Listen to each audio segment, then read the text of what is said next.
freaking first cut. Golly.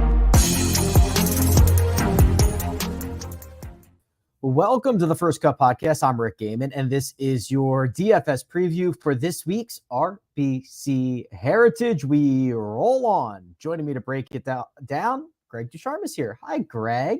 Rick, I see you haven't traveled yet, so you're still in Augusta. How was Monday at the Masters?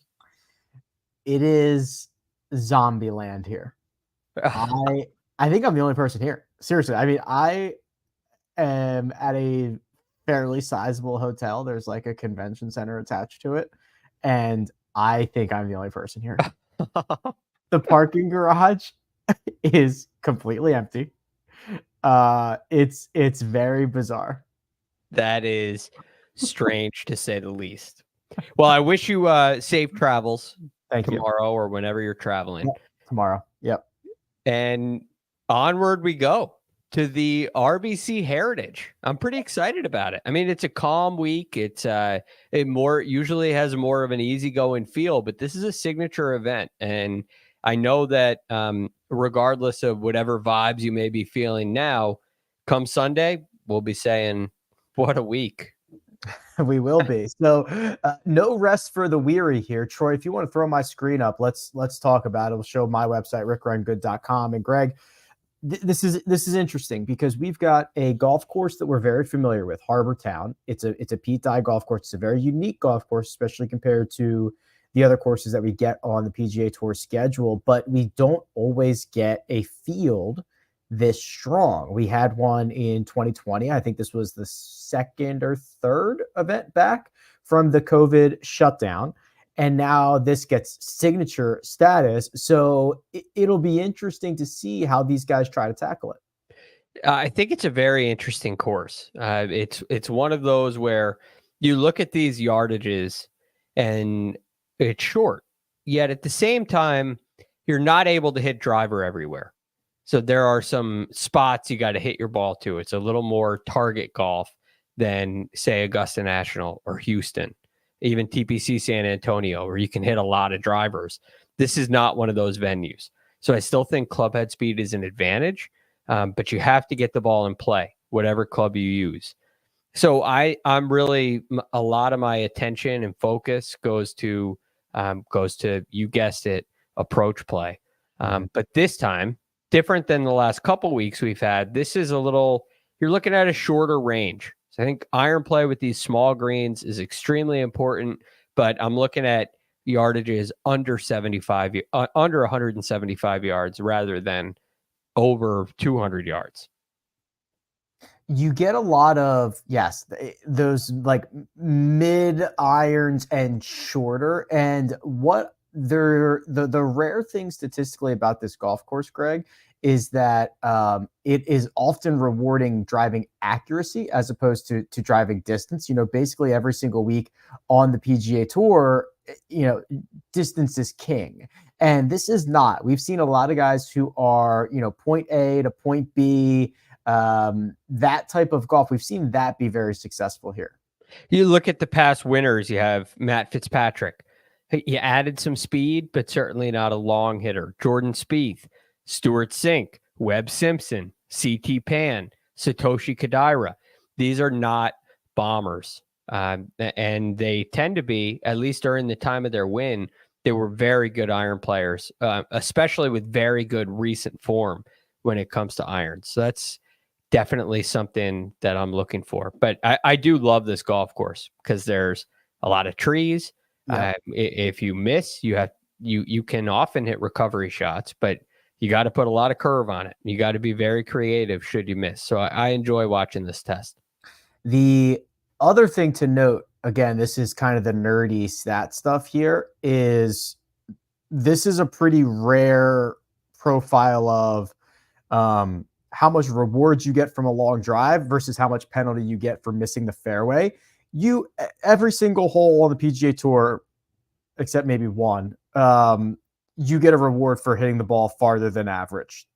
Not as much here, but massive missed fairways penalties, Greg, on some of these holes where you're talking about, in some cases, half a shot, because if you get in the trees it's like, well, now what? You're in jail. So they're averages, right? Somebody might make a double or a triple because they're the trees and they're banging it around in there. But there's a huge benefit to keeping this ball in play.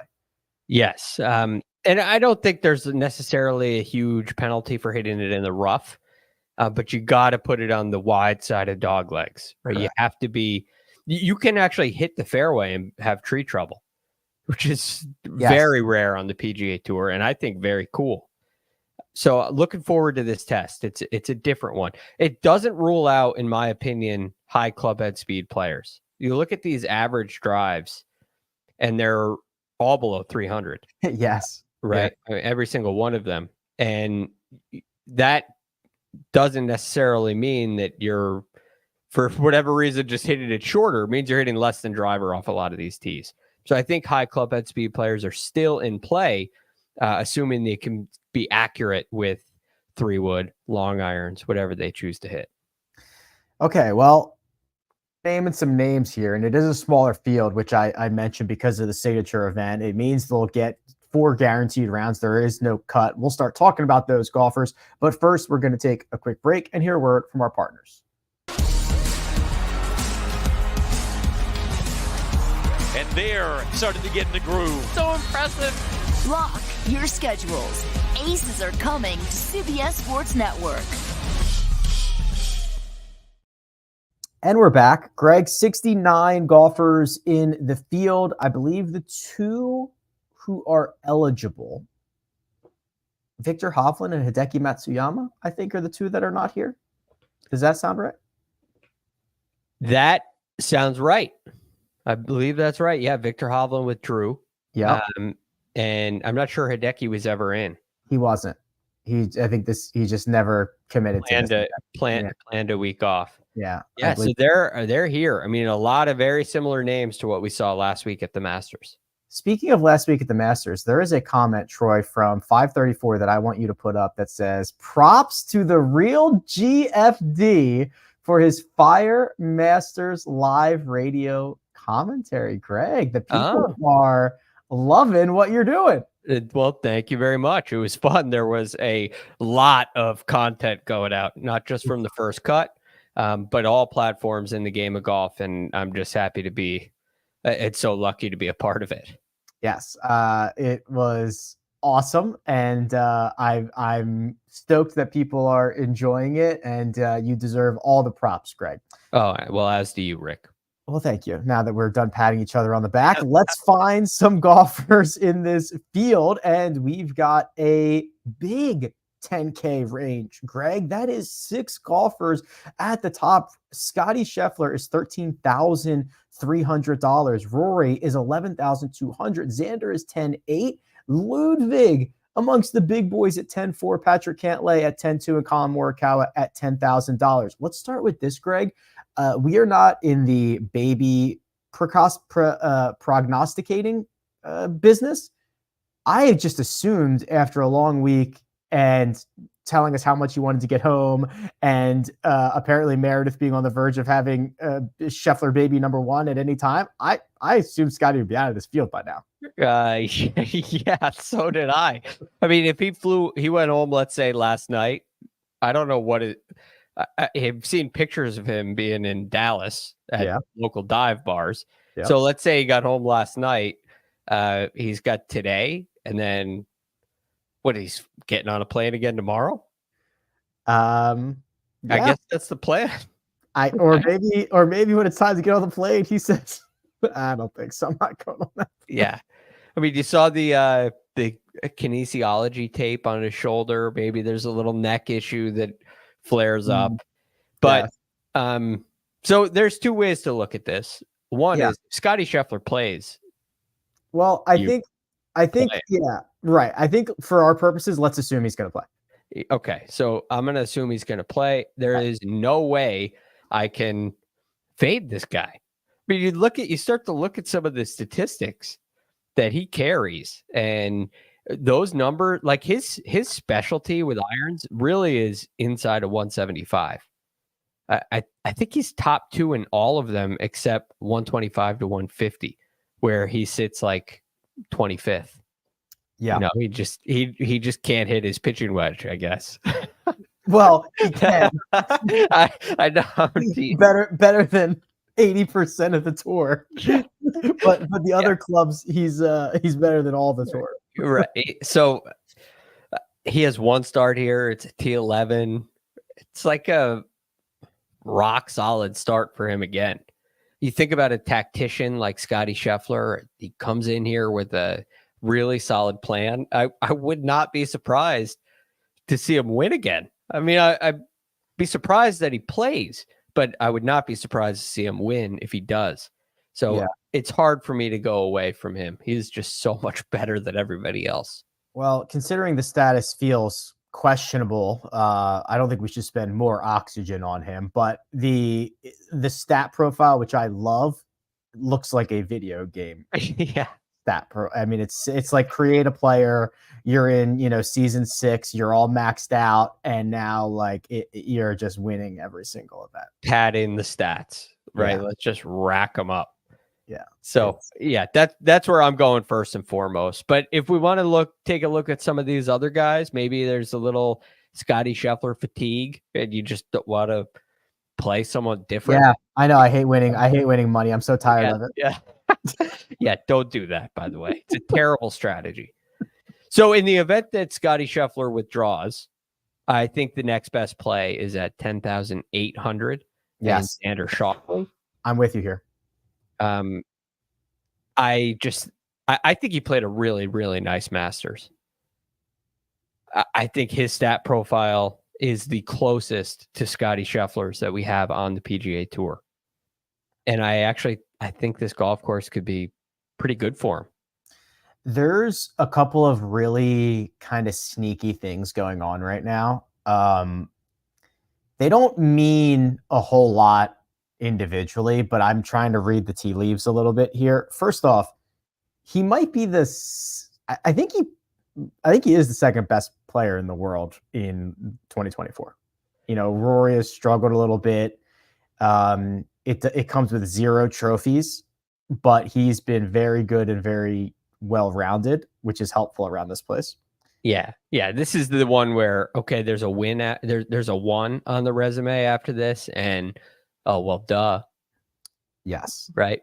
Exactly. He's been building up to it for 3 months. The other thing is, I think this just happened like an hour ago.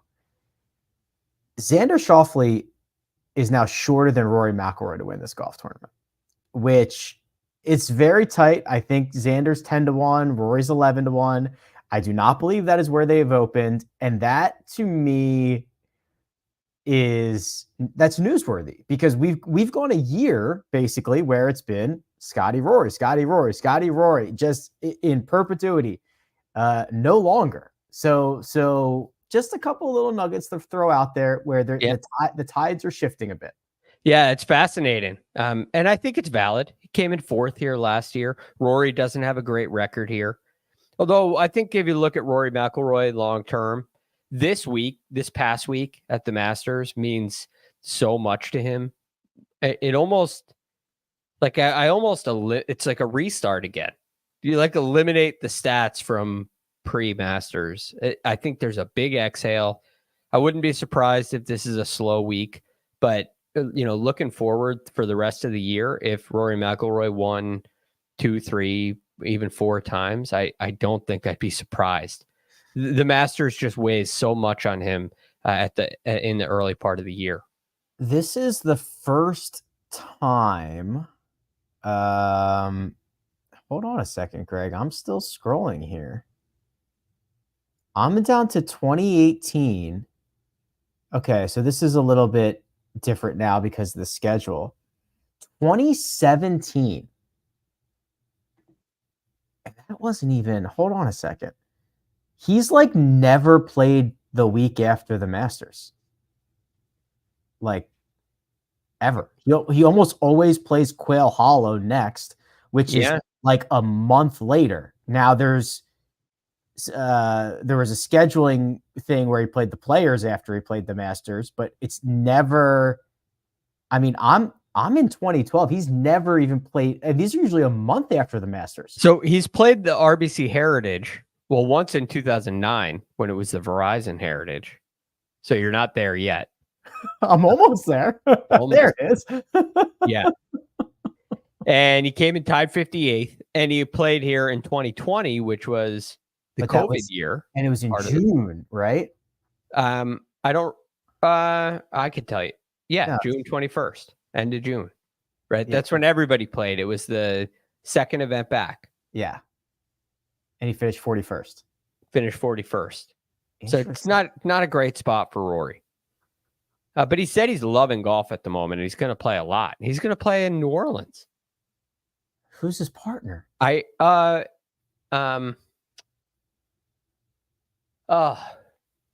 feel like I know this from a long time ago, but I just saw the quote. I didn't see who he mentioned. He said, "I'm going to play in New Orleans." I think I could play with him in New Orleans, and we'd do okay. Yeah, maybe I'll play with Ludwig. Oh God, what an absolute stripe that would be. Okay, yeah. Well, that's wild. Anyway, I'm with you here on Xander. I'm actually kind of in on Cantlay as well. I am too. His record around this place is probably some of the best. I mean, he doesn't have the win, but he's done everything else. I think he's got they might be top fives in the last 4 top threes. 4 top threes, but 5 top tens. 5 top sevens out of 6 events. 0 wins, but that's still pretty good otherwise. Yeah. So he had a nice Masters as well. Some solid play, approach play improved. So yeah, you can absolutely play Cantlay as well if Scotty withdraws. I don't know why is he still in this field? The nice thing is it doesn't really matter. He's not taking a spot from an alternate. There are no alternates. So, right. So it's not like he's holding somebody hostage, right? Yeah. It's not like he's doing the wrong thing by waiting. Yeah, he could just not show up Thursday morning, and it wouldn't impact anything at all. It's not a bad guy move, right? Not a bad guy move. Anything or anybody else in the 10K range that we need to discuss? I don't think so. I think we've talked about all these guys. All these guys are realistically playable. Yeah, but those are my 3 favorite: Scotty, Xander, Cantlay. Yeah, they're all very good, and they've all been playing a lot, and we talk about them every single week. 9K range: Fleetwood, Homa, Fitzpatrick, Spieth, Wyndham Clark, Will Zalatoris. Now there's a lot more question marks. Yeah, and this is a mixed bag. So what do we want to do here? Top or bottom? That's really where I think Tommy Fleetwood has really turned a corner with his form. Mm-hmm. I think he can handle a positional type golf course like this. And I love what I saw out of him last week, specifically Sunday. But also his record here is pretty good. His last 2 starts in the last 2 years, T10, T15, also has a top 25 here additionally. So I think that's really solid. He's been good across the board with his game, although it's been not for a very long time. But I think Tommy Fleetwood's clicked something. I think we're going to get Tommy and Xander, and it's going to be a battle of like guys who should win at all and or more. And unfortunately, Tommy's going to come up on the right. It's going to be, remember in Canada where the playoff was Nick Taylor and Tommy Fleetwood? Yeah. And it was the only time in the world people were rooting against Tommy Fleetwood to actually win a golf tournament because Nick Taylor winning the Canadian Open was going to be sick. Right. It's going to be like that again. And Xander's going to like hole out a bunker shot or something. Yeah. Clip him. Exactly. But he's been playing great. What do you do? Okay, let's just, this is the problem area. 96, 94, 92. Matt Fitzpatrick, Jordan Spieth, Wyndham Clark. Matt Fitzpatrick, defending champion, who hasn't played well in 2024 until recently. He's played a lot better. Jordan Spieth has a win and a runner-up finish in his last 2 years, has been miserable, including at Augusta National. And then Wyndham Clark coming off the miscut at the Masters. And we have seen him obviously play great this year, but kind of a different golf course for him. So this is the range Those three guys, I think, like, one will miss the cut. One will finish. I guess there is no cut. One will finish 60th. One will finish 21st, and the other will win. Yeah, it's not that's pretty accurate, I think. Matt Fitzpatrick has been playing a lot better of late. He worries me because his iron play isn't great, but his record here is pretty good. So he clearly knows how to play here. He's got a win and a T4 in his last 3 starts here. Also a couple of T14s. It seems like a really good spot for him. So he's playable. For some reason, I don't love it. And that might be, I may be wrong on that. Wyndham Clark, I do not like the golf course for him at all. I tend to agree with that. But what's the but? He's too cheap. Yeah. He's a legitimate winner, like multiple times, and big events.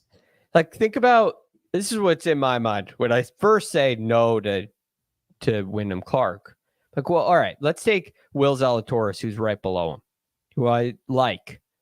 But think of the events that Will Zalatoris plays well in. This really isn't the type. I think he can handle it. So I think Will's playable.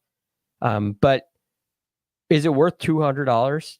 Saving $200 to not play Wyndham Clark, who could just fire that driving iron around the whole golf course? His iron play is so much improved this year. I know it wasn't great in Houston when he hurt his back, and I know he missed the cut at the Masters. I know he's been saying some things that have annoyed some people, but he's a flat out gamer, and he could win here. It's obviously very different because of Harbor Town has, the tree lines, and you did a great job earlier referencing kind of the angles and stuff. Pebble Beach is another positional golf course. Yeah. And he shot a 60 there and won. Yeah. So in a signature event. Right. Right. So, I mean, and Houston, you can totally write off. And the Masters, before I even looked at the field for this, before I put any thought into the RBC Heritage, I said, when I look on rickrungood.com at the results, the Masters is irrelevant to me. Nearly irrelevant, except for the guys up near the top where I think they had high emotions and are exhausted.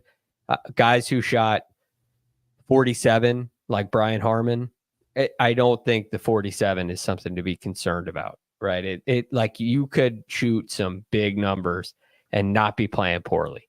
So I don't worry about the miscut at the Masters at all with him. And I think he's the play in this range just because of his general talent, even though he's not a good course fit. Yeah. Kind of reminds me of not the course fit stuff, but like Colin Morikawa being too cheap last week. Kind of reminds me of right. Kind of reminds me of. Okay, we're going to continue down to the 8K range, the 7s, and the 6s. There is no 5K range this week, so you're going to have to get a little bit creative if Scotty plays and you want to play him. But first, we're going to take a quick break and hear a word from our partners. The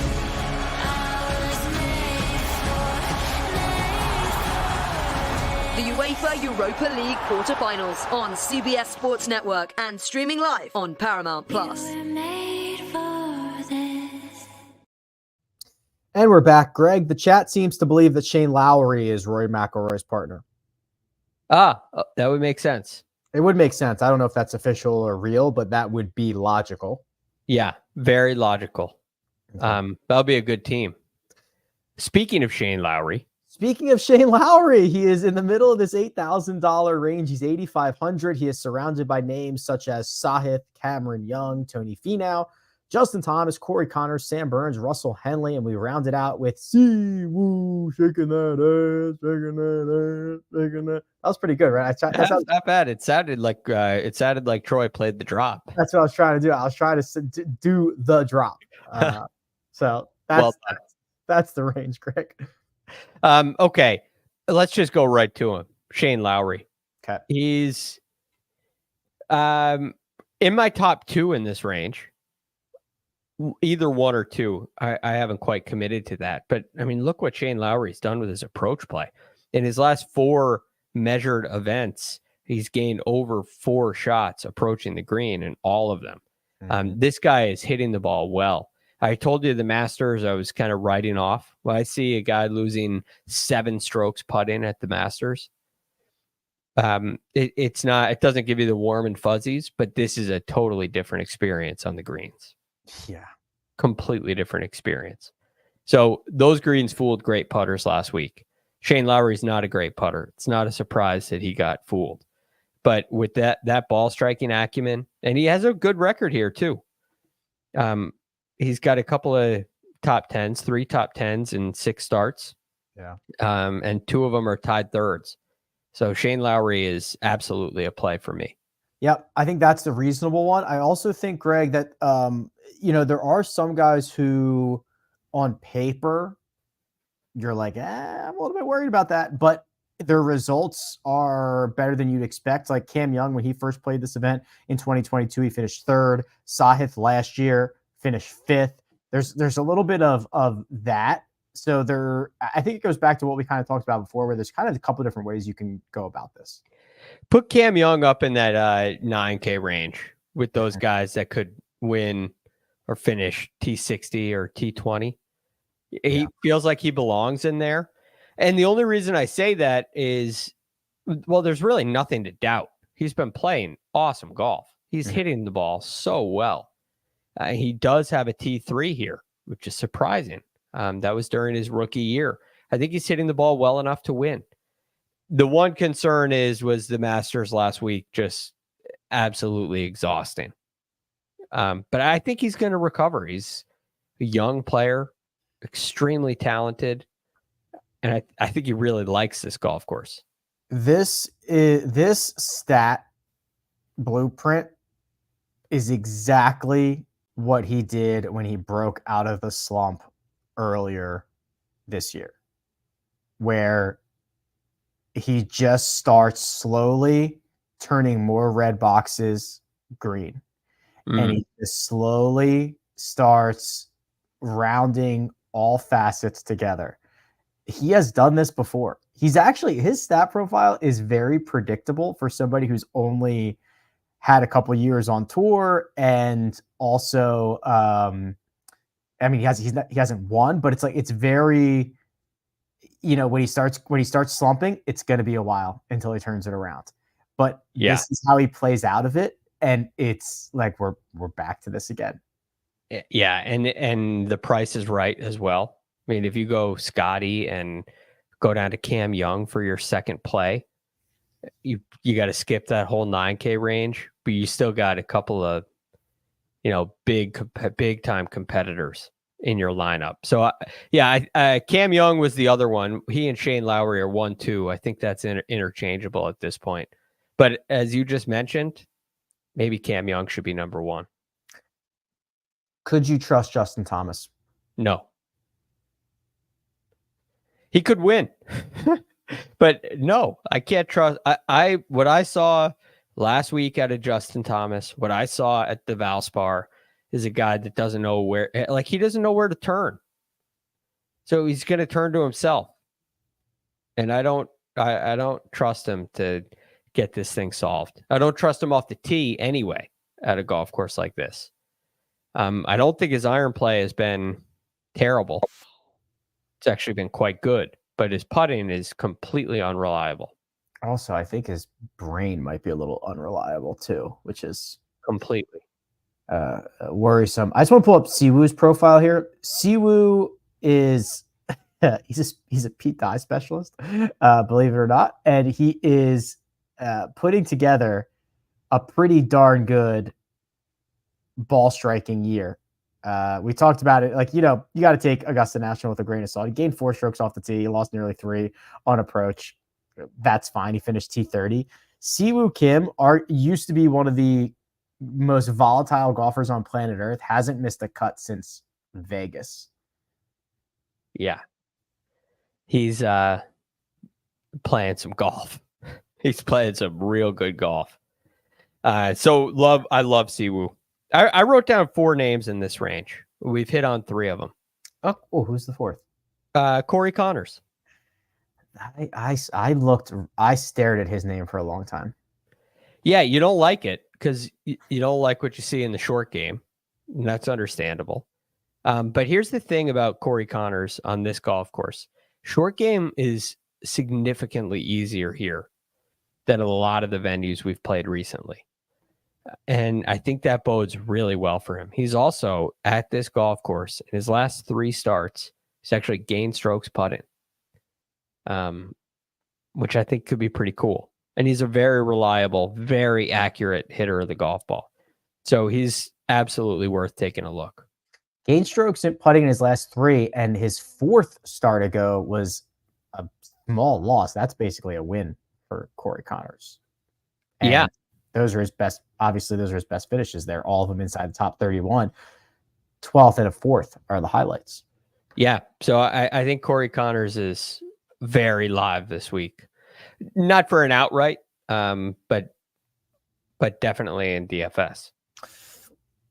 Benjamin On, Jason Day, and Brian Harmon lead the top of the 7K range. Couple of recent poppers. Danny McCarthy, Akshay Bhatia are towards the upper portion there. Middle gets you Harris English, JT Poston, Cam Davis, who played well last week. Bottom gets you Hoagie and Matthew Pavone. There's some appeal here. I've got range. I've got 2 guys I love and maybe a couple more I like. All right, I'm going to take a guess in the love category for you. Okay. Christian Poseidon out.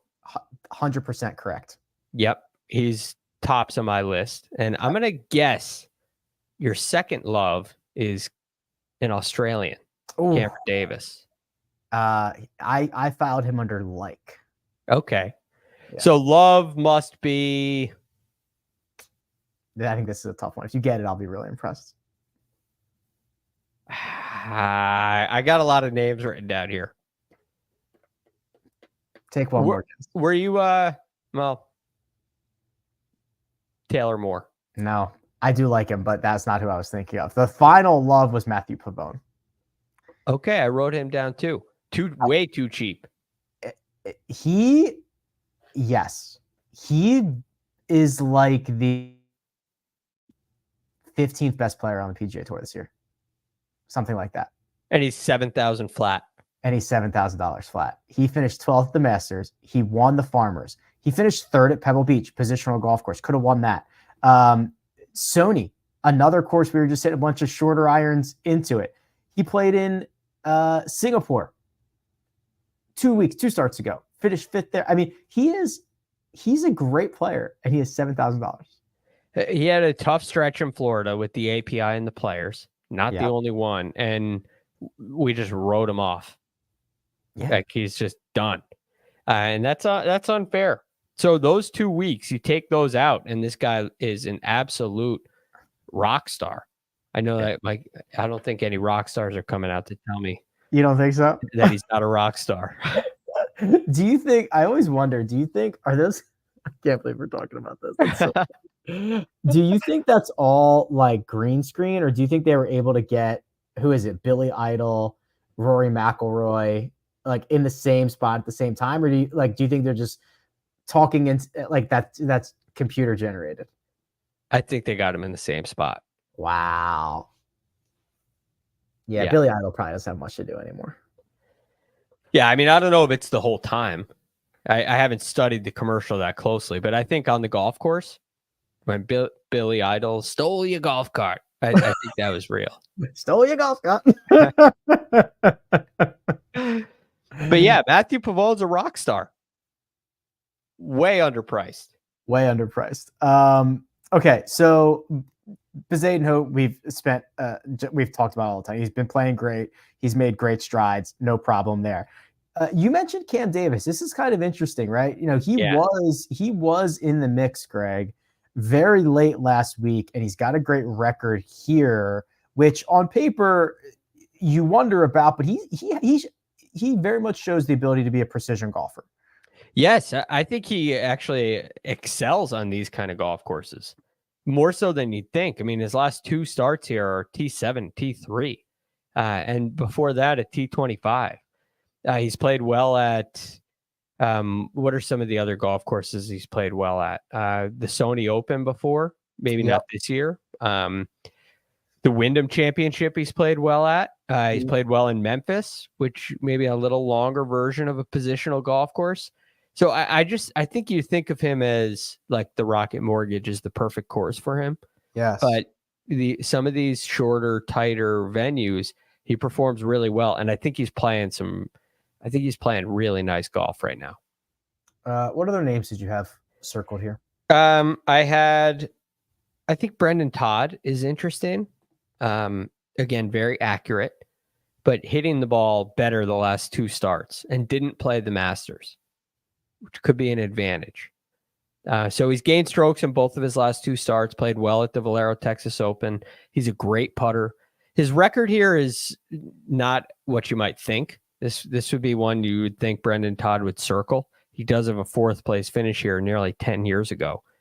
And the last 3 starts here have been not great. T26 is best in the last 3.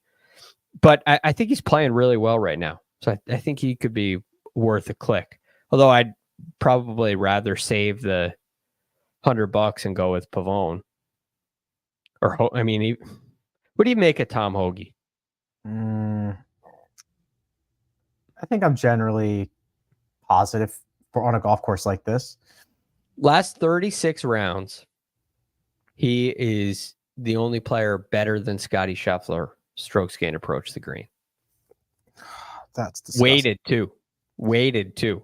That's disgusting. What? Why? Oh my God. Right. Look at this stat profile. Yeah. Why has he not been better here? It's got to be the driver. He's missed 4 of his last 5 cuts. His best finish is a T25. This is the opposite, where it's like he should be good here and he's not. He's just not. He doesn't putt well here. A short game on an easy short game golf course. Short game is not very good. It must just not suit his eye. But you would think he's just gonna fill it up with 150-yard shots that he just throws at the flag. So it's surprising. Sometimes it could be a little turnaround. I think he's played well enough you're taking a little chance. I don't like it because of the course history, but I've been hurt before. I'm ready to get hurt again. Yeah. The $6,000 range. Grillo, Kitayama, Glover, Fowler at the top. The middle is Jake Knapp, Grayson Murray, Nick Dunlap.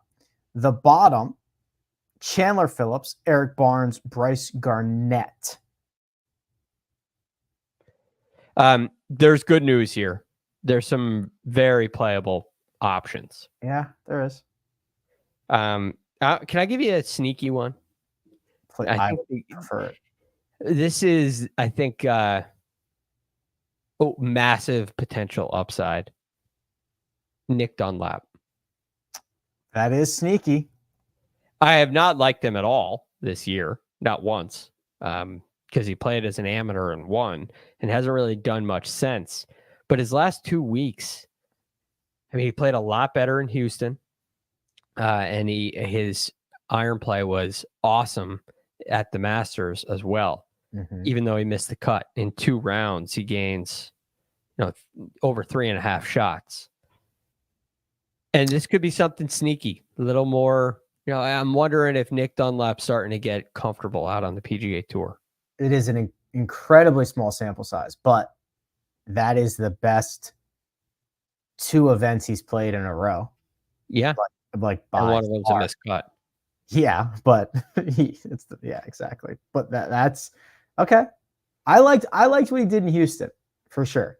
Yeah. So I think this guy is too talented to be a bottom dweller on tour. And one day he's going to get comfortable. Dude, he flushed it. So 3.1 on approach. That was the windy day. That was Friday. That's flushing, dude. Yeah. Yeah. So I think he's got some game. Now we're trying to jump in a little early on him. Yeah. Right. But he's at 6,500. I think he's a really good value. Could unlock Scotty Scheffler for you. And then there's one other. Okay. Austin Eckroat. Oh, interesting.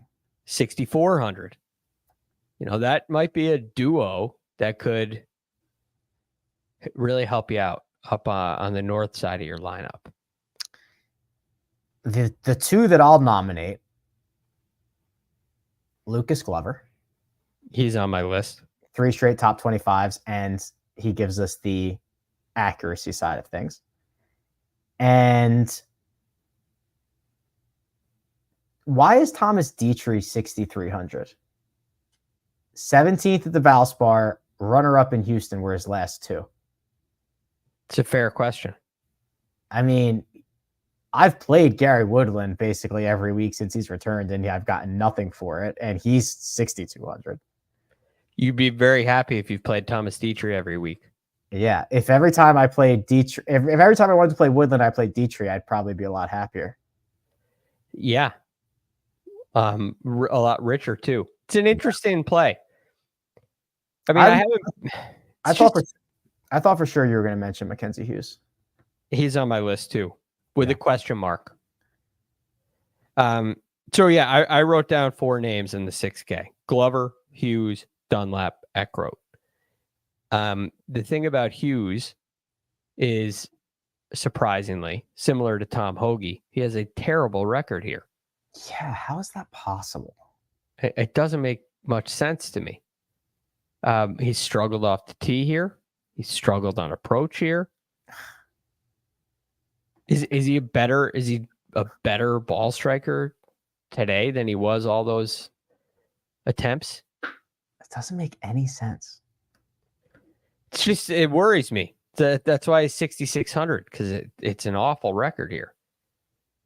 So I don't know. You got to look at your lineup. If you're going to take a chance on Tom Hoge, I wouldn't be taking a chance on Mackenzie Hughes as well. If you're going to go a little safer up top, then you could mix in a Mackenzie Hughes. You know what the good news is, Greg? What's that? It's not going to miss the cut. No, that's very good news.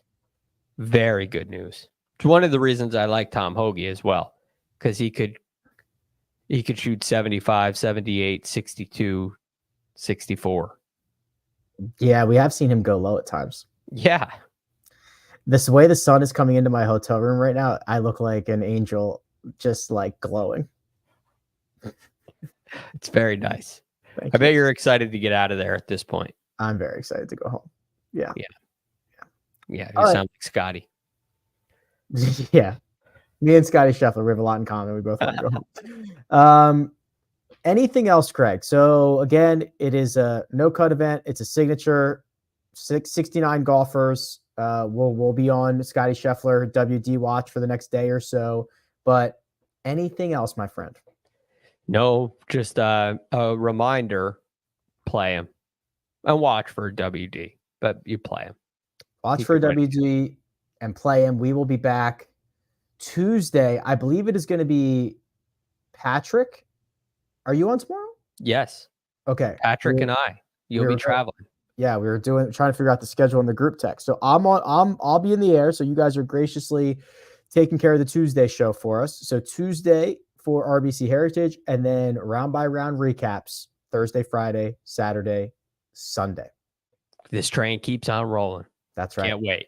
We don't stop for nobody. We will be there. Big thanks to producer Troy. Does all the hard work behind the scenes. Greg DuCharme is available on Twitter at @TheRealGFD, and you can find me at Rick Run Good. This has been The First Cut. We'll catch you next time.